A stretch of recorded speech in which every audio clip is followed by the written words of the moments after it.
Bonjour, ici Raphaël Jolicoeur de Réseau Universel. Aujourd'hui, je voudrais m'entretenir avec vous concernant la question qu'est-ce que la diffraction en conscience? Euh,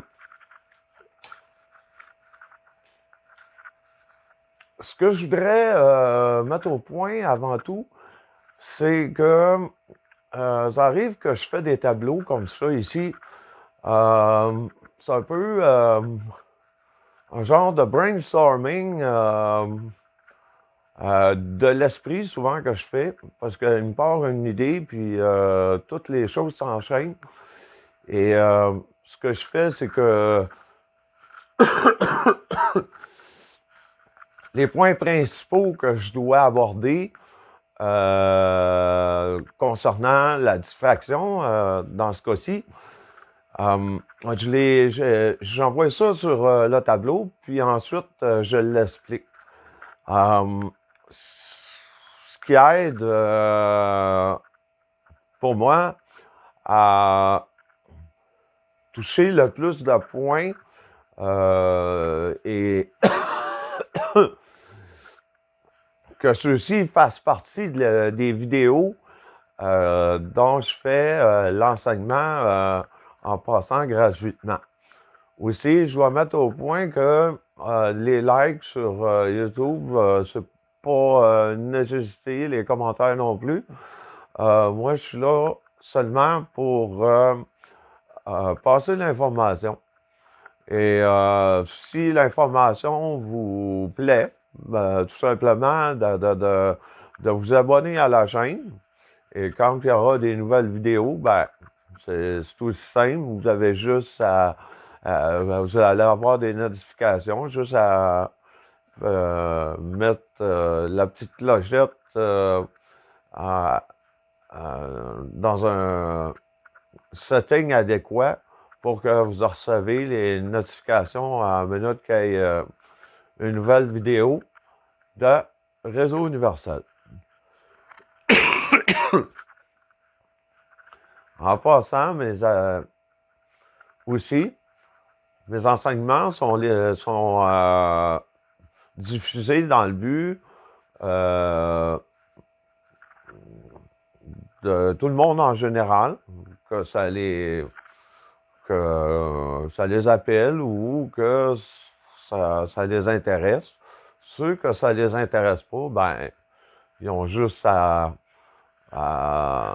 s'abstenir, puis la diversité des enseignements qu'il y a sur la planète, surtout en ce moment, vu on est dans le début de l'ère du Verseau, fait en sorte que à un moment donné, les gens vont apprendre différentes bases, différentes consciences. Et peut-être certains que au niveau de certains paliers de conscience, ils ne sont pas encore en contact avec ça. Et c'est correct de même. Chacun est rendu où ce qui est rendu. Et il n'y a pas d'obligation dans quoi que ce soit. Ceux que ça les intéresse, ce que je fais, ben, ils peuvent me suivre sur YouTube. Et quand les enseignements sont terminés sur YouTube, c'est terminé. Si c'est pas avoir des, des parasites, en particulier astro, des trolls astro qui viennent me voir. Je donne mon enseignement, c'est tout. Donc, je vais commencer. On parle de diffraction en conscience. Qu'est-ce que c'est exactement? La diffraction en conscience, c'est différents parasites. Admettons, on a le petit bonhomme ici, qui est nous-mêmes, et qui est en contact avec différents paliers de conscience. J'ai déjà précisé dans mes vidéos précédentes que il y avait aussi des strates. Donc, la conscience de soi, on a ce strate. La conscience astrale, elle a ce strate. La conscience solaire, ce strate. La conscience galactique, cette strate. La conscience groupe galactique, cette strate. Et la conscience cosmique ou la conscience de la source universelle, cette strate. Et dans les consciences multicosmiques, ben, ça marche de la même façon, mais euh, au lieu de marcher vertical dans les consciences ici, ça marche horizontal, puisque il y a eu déjà des, des, euh,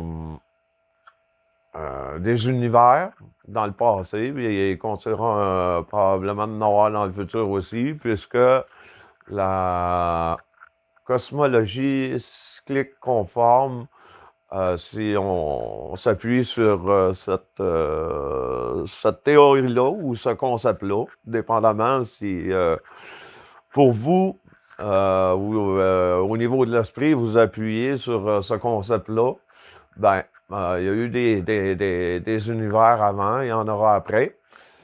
Et ces consciences-là, comme je le disais, fonctionnent habituellement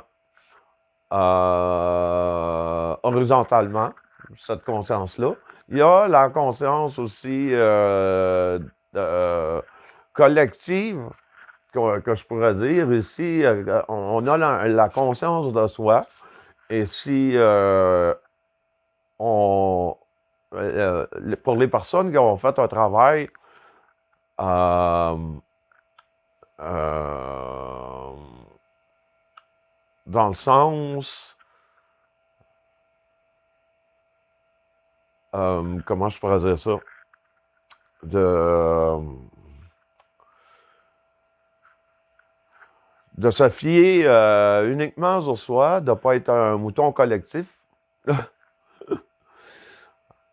À ce moment-là, ben, on se fie sur ses propres intuitions et ses propres connexions de l'esprit avec les consciences, soit galactiques, soit le groupe galactique ou de la source, ou encore au niveau multicosmique.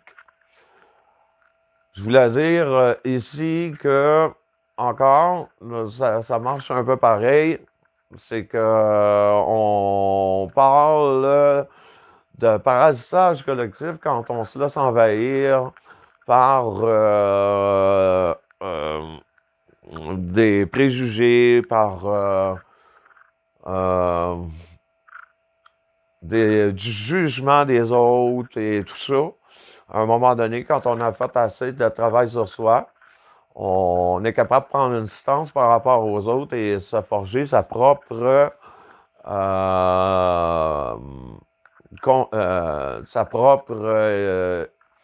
idée de la conscience, qui fait qu'à un moment donné, on devient, on a des convictions, mais c'est des convictions basées sur l'esprit et non des convictions basées sur du mental, qui est de la connaissance. Quand je parle d'avoir ses propres convictions, c'est au niveau de l'esprit, quand on a fait le tour, là, en particulier des dimensions, dont celle, la conscience galactique, groupe galactique, conscience cosmique et conscience multicosmique. Quand on a fait le tour, je ne veux pas dire qu'on sait tout par rapport à ça, mais qu'on a les bases de chaque chose. Là, ensuite, comme j'ai déjà dit dans dans d'autres vidéos, on peut redescendre ici, ce que j'appelle la 4D augmentée.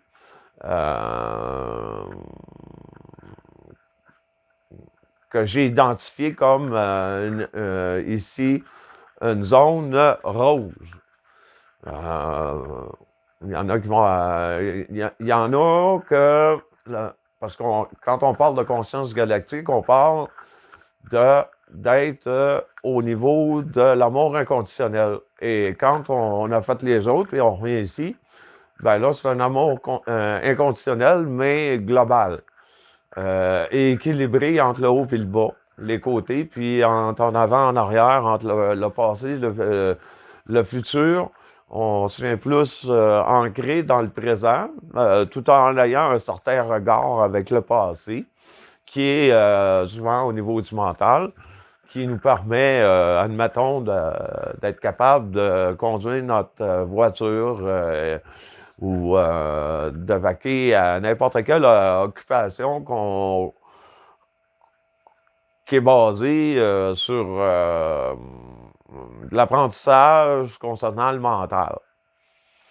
Il y a aussi au niveau de l'astral qui est souvent quand la personne n'a pas fait de travail sur soi-même, qui est toujours un mouton, ben, il se laisse envahir par du collectif astral. On parle d'égrégores au niveau du livre akashique et toutes ces choses-là. En particulier, si on prend ceux qui sont au niveau dans la spiritualité New Age ou dans la spiritualité religieuse, c'est collectif. Et les gens habituellement sont plus en contact avec des égrégores et toutes ces choses-là qui sont dogmatiques. Et à ce moment-là, quand on a compris ce phénomène-là ici au niveau de la conscience astrale, parce que je n'appelle ça une conscience, mais c'est de l'astral collectif. Mais en étant conscient qu'il y a de l'astral collectif, ben on est en conscience astrale.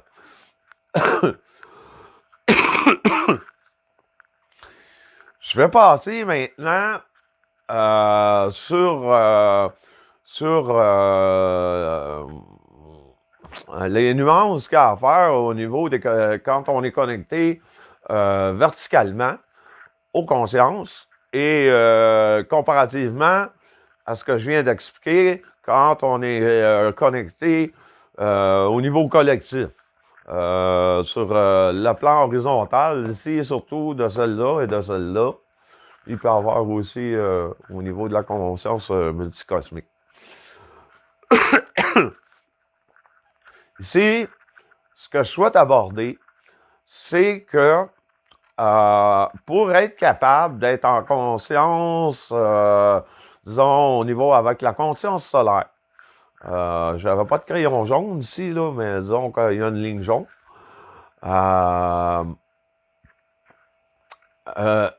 On peut dire qu'il y a un certain parasitage, mais moins prononcé qu'un parasitage astral, parce qu'on reste quand même au niveau solaire. Il y a d'autres planètes au niveau solaire et il s'est déjà passé des choses dans le passé, dont certaines guerres et tout ça. La raison est laquelle qu'il y a si d'autres personnes sont capables d'être en contact avec des consciences de groupes galactiques, ils vont voir que dans le passé, il y a déjà eu une collision entre la galaxie d'Andromède et notre galaxie, la Voie lactée. Et la Voie lactée a été surtout c'est pas notre galaxie qui a attiré la galaxie d'Andromède. En tout cas, le pourcentage a été moins élevé. Il y a quand même une certaine attraction qui se fait entre les galaxies, puisque le trou noir qui est au centre de chaque galaxie crée une attraction. Un peu comme les lois de Newton, où il y a une pomme, et si on la laisse tomber, ben, elle tombe sur la planète, ici, sur le sol. Donc, au centre de la Terre, il y a une attraction qui se fait. La même affaire au centre des galaxies, il y a une attraction qui se fait avec les trous noirs. On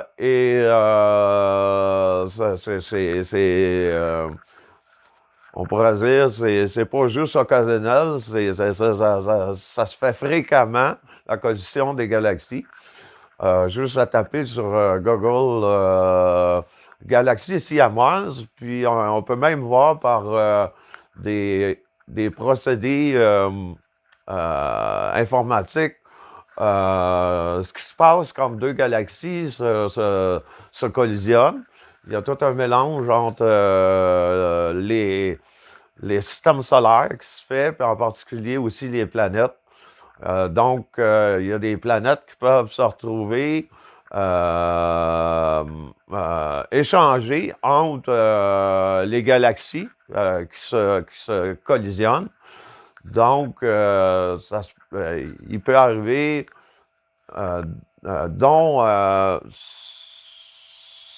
ce qu'on peut entendre parler souvent sur des, des, mettons comme Facebook ou d'autres plateformes de genre, que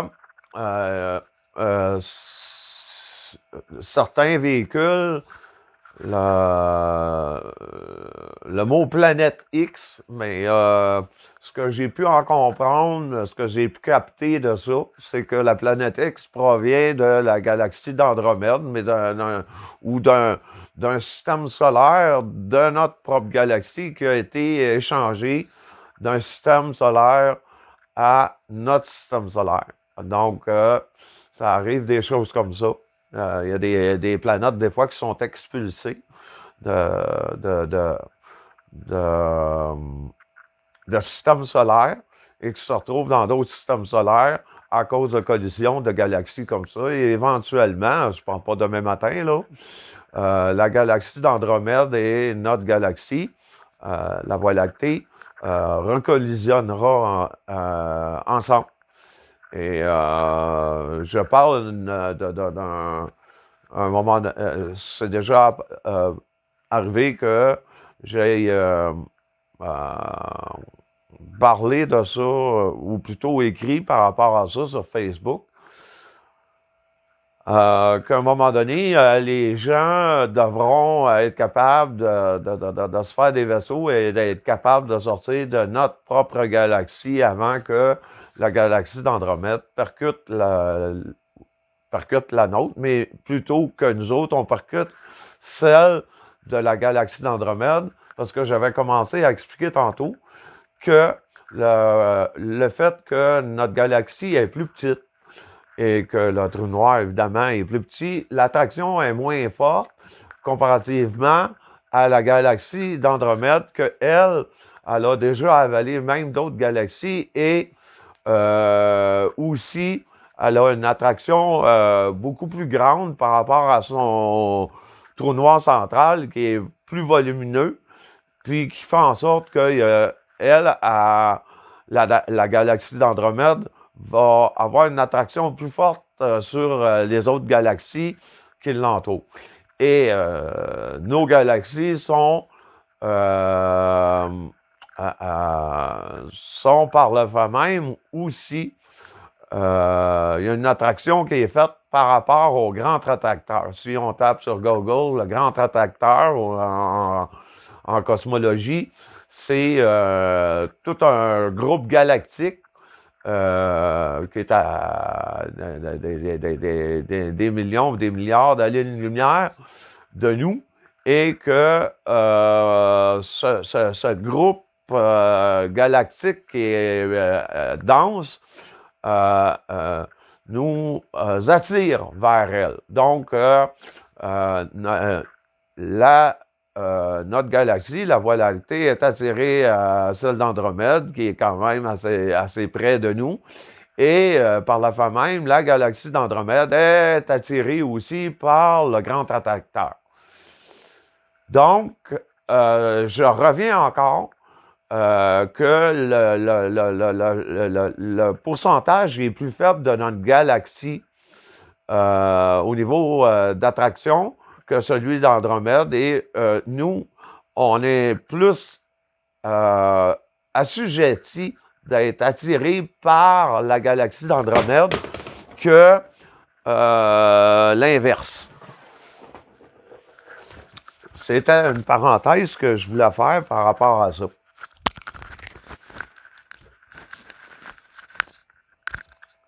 Je reviens où est-ce qu'on en était au niveau de l'amour inconditionnel, parce que la conscience galactique, on parle d'amour inconditionnel.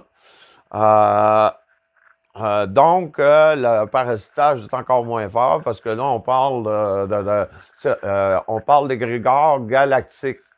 Et comme vous voyez, j'ai fait ici, ça ressemble à une pyramide, mais c'est pas tout à fait ça. C'est que au niveau collectif, le parasitage collectif, quand on parle mouton puis qu'on suit tout le monde, ben, c'est un parasitage collectif. On se fait envahir par des jugements et toutes des choses qu'on s'est forgées par rapport au monde extérieur. Et certains en conscience supramentale, qu'on parle, que j'ai segmenté ici au niveau de la conscience galactique, comprennent ce phénomène-là et vont plutôt ne plus agir de façon collective, mais agir de façon intelligente. Quand on parle d'intelligente, on parle d'intelligence supramentale. Donc, c'est une intelligence qui est au-dessus du mental. On a le mental et l'esprit qui est donc la conscience supramentale se situe, je pourrais dire, quand même entre le centre puis une certaine partie de l'esprit. Et sont capables, habituellement, de faire la différence ou la nuance entre des informations qui viennent du mental ou du mental collectif ici ou de l'astral collectif par rapport